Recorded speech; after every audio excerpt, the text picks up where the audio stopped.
Clap, yo mes grenouilles, c'est Vincent de retour pour une nouvelle capsule parfumée. J'espère que vous allez bien, que vous avez passé une bonne semaine parfumée. Moi, on fait aller, je sors de maladie, c'est pour ça que vous me voyez avec les cheveux un peu en bataille, les cernes pas rasées, mais je vais un peu mieux. C'est pour ça que j'ai décidé de vous tourner la 4e vidéo de 2023. Alors j'espère que vous allez bien, que vous avez passé une bonne semaine parfumée. Comme je vous dis, moi je sors de maladie, alors je fais aller. Mais j'ai dit, il faut quand même que je tourne une vidéo parce que je me suis mis pour une bonne résolution de 2023. Bon, je sais que les résolutions, on les tient jamais. De bien me tenir à mon planning de une vidéo par semaine. Et même des fois, vous aurez peut-être des vidéos bonus. Alors si on se retrouve aujourd'hui, c'est pour un update. Parce que pour Noël, j'ai eu 3 coffrets. Et je vais vous les présenter aujourd'hui. Alors prenez de quoi boire, manger, drinker, luncher, ça dépend à quelle heure vous regardez cette vidéo. Moi, toujours ma tasse de café noir avec mon gobelet d'eau. C'est moi qui dis café, 10 verres d'eau. Et on se retrouve tout de suite pour la vidéo. Allez, go! Alors, le premier coffret que j'ai eu, c'est le Vanille Santal de Réminiscence. Alors, hop, il se présente comme ça. Oui, à l'endroit, ça serait mieux, hop, comme ça. Vous allez dire, il y a rien à l'intérieur. Oui, c'est que je viens de les enlever là, parce que j'avais commencé à tourner la vidéo. Et j'ai dû la recommencer, parce que je me trouvais pas bien dessus. Alors, dedans, vous avez le parfum 100 ml et le lait pour le corps. Le lait pour le corps, bien sûr, qui représente la même odeur que la fragrance. Et ce parfum, j'étais surpris. Parce qu'il a un côté sucré. Il a un côté boisé.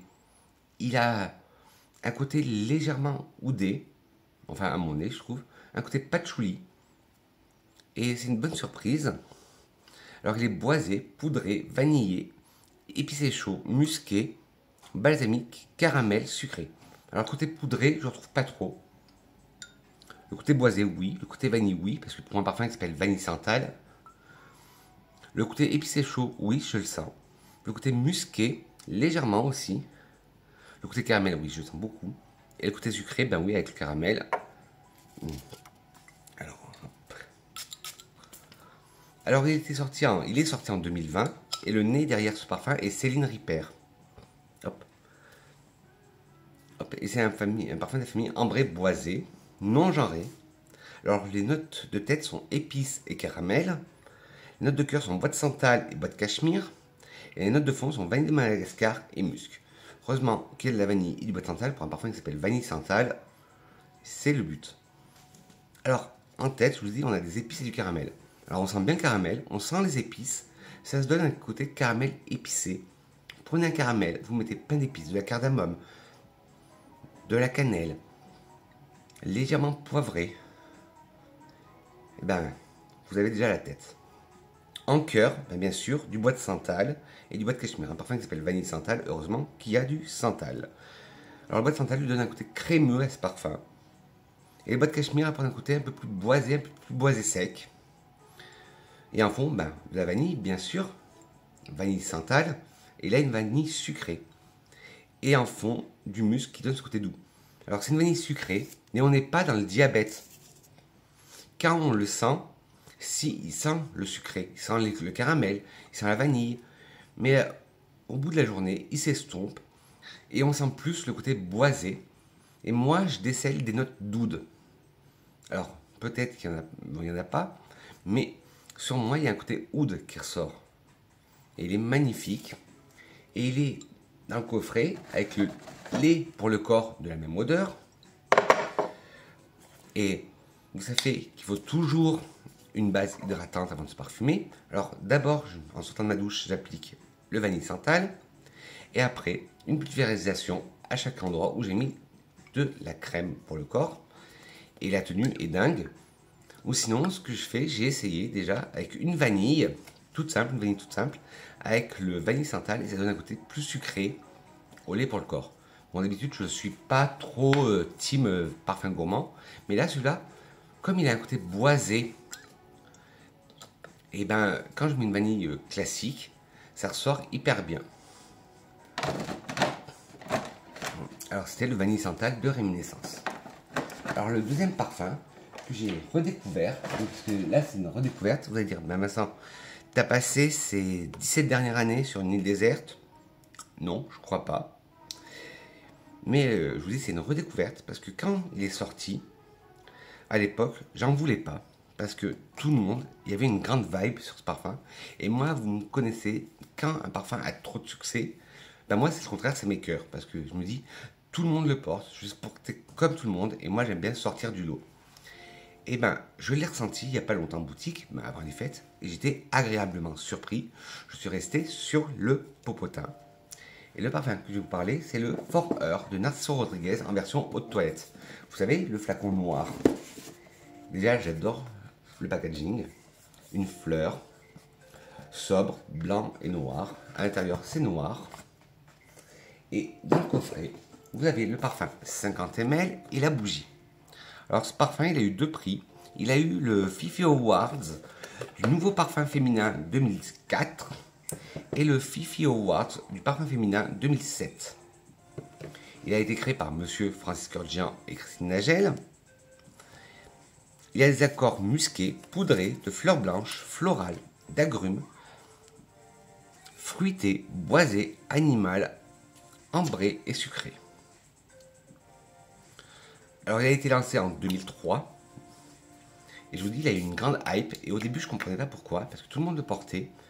Et après l'avoir ressenti et l'avoir porté sur moi, j'avais demandé une dose d'essai. Ben, je l'ai redécouvert, je l'ai adoré. Franchement, je devrais changer de comportement sur les parfums qui sont trop portés et me dire, ok, je comprends alors pourquoi il est porté, parce qu'il est magnifique ce parfum. Alors comme je vous dis, il a été lancé en 2003, il a été créé par Francis Kurkdjian et Christine Nagel qui est maintenant l'année de chez Hermès, et M. Francis Kurkdjian qui est maintenant le créateur artistique de la collection Dior, de chez Dior. Alors, il est sorti en 2003. En tête, vous avez de la fleur d'orange d'Afrique et de l'osmanthus et de la bergamote. En cœur, du musc et de l'ambre. Et en fond, du vétiver, de la vanille et du patchouli. Je ne sais pas pourquoi je vous le présente, parce que tout le monde le connaît, celui-là. Alors, en tête, la fleur d'oranger. On la sent, ça donne un côté floral, mais un peu sucré. L'osmanthus, on le sent, cette fleur qui rappelle l'odeur d'abricot mielé. Et ça donne le côté fruité au parfum. On le sent très bien, l'osmanthus. La bergamote de ce côté vert et vivifiant au parfum. En cœur du musc, un musc qui contraste entre l'animal et le musc cotonneux. L'ambre lui donne un peu plus de rondeur. En fond, le vétiver donne un côté un peu plus sec au parfum. Et une note verte boisée, sec. La vanille apporte un côté un peu plus rond, qui était apporté par l'ambre.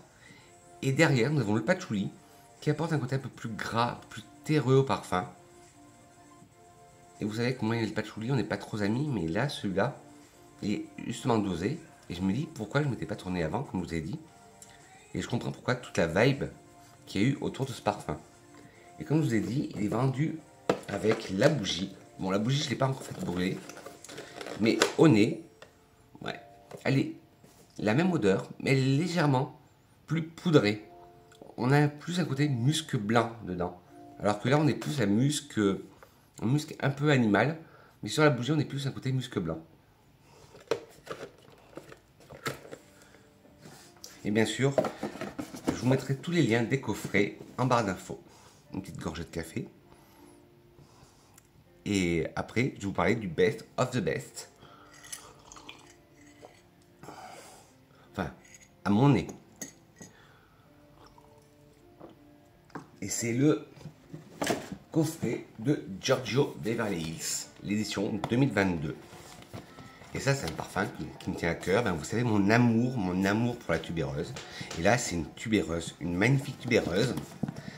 Alors, dedans, comme chaque année, vous trouvez le petit nounours en édition limitée. Celui-là, c'est celui de 2022. Et moi, vous connaissez ma deuxième passion. Après les parfums, c'est les nounours. Et il est magnifique. Marqué Giorgio 2022. Et dedans, vous avez l'eau de toilette en format 90 ml. Et ce que je trouve bien, c'est rare qu'on trouve ça dans les coffrets, c'est que le flacon, il est dans son packaging. Un packaging vraiment emblématique de la marque, dans les tons de jaune, de vert, de blanc. Et franchement, c'est un parfum qui a bercé Jean-Paul le chat. qui a bercé mon enfance, mon adolescence. Si vous connaissez moi, famille tubéreuse. Et là, c'est une tubéreuse solaire. Moi qui vous dis que j'aime pas trop quand la tubéreuse est solaire. Là, c'est une tubéreuse solaire, mais magnifique. Alors, il y a des accords de fleurs blanches, de tubéreuse, boisée, sucrée, poudrée, de fleurs jaunes, animales, florales et fruitées. Alors, Giorgio de Giorgio Beverly, c'est un parfum féminin floral, lancé en 1981. J'avais à peine un an. Mais j'avais même pas un an, j'étais même pas né. J'avais moins un an.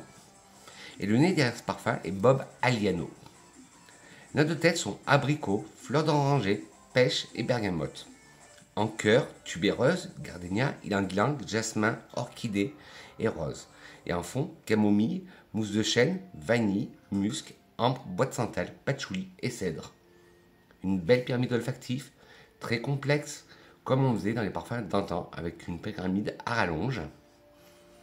Alors, en tête, on sent l'abricot, on sent ce côté fruité, sucré, un abricot juteux. La fleur d'oranger apporte un léger côté floral, déjà en tête, un côté floral légèrement fruité qui contrebalance avec l'abricot. La pêche redonne un côté plus sucré, plus fruité. Pêche abricot, vous savez, ça marche à tous les coups. Ça me fait penser, en tête, vous allez me trouver ça un peu ridicule. Bon, si vous voyez des trucs volés, c'est l'épaule de mes chats. Je sais pas si vous avez connu ça, étant jeune, étant enfant, les Malabar Bigou pêche abricot. Ben, la tête me fait penser à ça.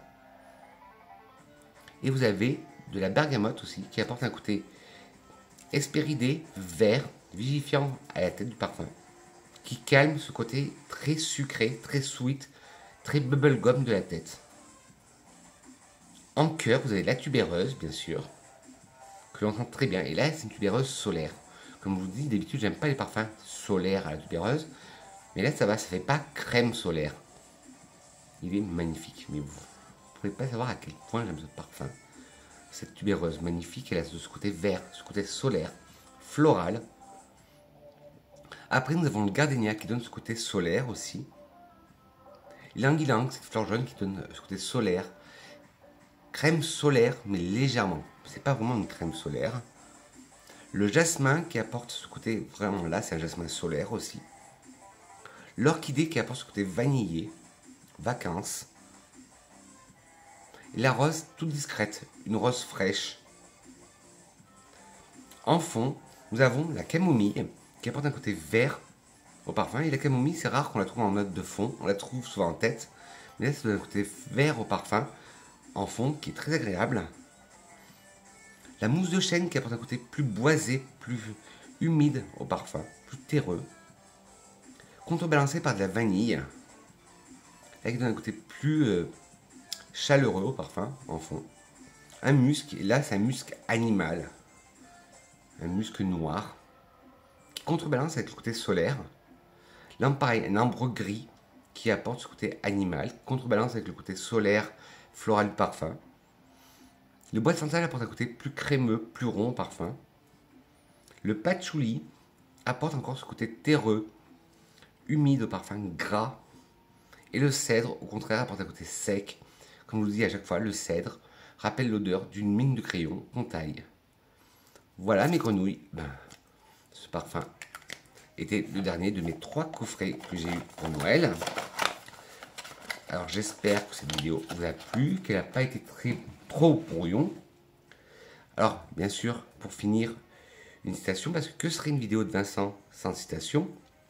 Une citation d'Elizabeth Taylor qui dit « La beauté du parfum réside dans le fait qu'il parle à votre cœur et espérons-le à celui de quelqu'un d'autre. » Très belle citation. Alors j'espère que cette vidéo vous a plu, qu'elle n'a pas été trop brouillon et qu'elle a bien été tournée parce qu'avec mon nouvel appareil, j'ai du mal et que le son aura été bon. Sur ce, n'hésitez pas à me dire en commentaire, vous, quels sont les parfums que vous avez eu à Noël ou pendant les fêtes, ou quelles ont été vos découvertes de fin d'année. Si vous regardez moi le Narciso, c'était une redécouverte. Alors oui, dites-moi en commentaire quel parfum vous avez redécouvert fin d'année 2022, début 2023. N'hésitez pas, si vous avez aimé cette vidéo, de mettre des petits pouces en l'air, ça m'aiderait vachement. À me mettre des petits pouces en bas si vous n'avez pas aimé, mais dites-moi pourquoi en commentaire la critique constructive. À vous abonner en caressant le bouton s'abonner qui va se trouver par là, le bouton rouge, et appuyez sur la cloche, non pas sur moi, mais la cloche de notification. Sur ce, mes grenouilles, je vous fais de gros poutous parfumés. On se retrouve la semaine prochaine pour une nouvelle capsule. Allez, bisous mes grenouilles. Mouah.